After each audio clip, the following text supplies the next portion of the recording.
Yağ təzyiqi düşəndə həmin o mühərrikin müəyyən detallarına yağ çatmır, məsələn belə deyək. Ona görə həmin hissələrdə aşınma baş verə bilər.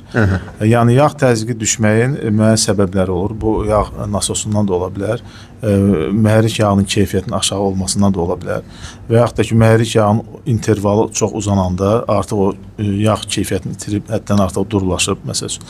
Və yaxud da uyğun yağ olmaya bilər. Hərdən olur ki, məsələn, tutaq ki, o məsələn, mühərrikə 5.40 süzmək lazım, yaxud 10.40. Kimsə götürər, deyər ki, 0.20 daha bahalıdır, gəl 0.20 süzüm ora. Orada o çox duru olduğuna görə, orada artıq o maşın avtomobilə uyğun olmadığı üçün orada təzyiq yarana bilməz. Yəni, həmin yağ duru olduğuna görə nasos onu tam, necə deyim, mühərrikin bütün detallarına çatdıra bilməz.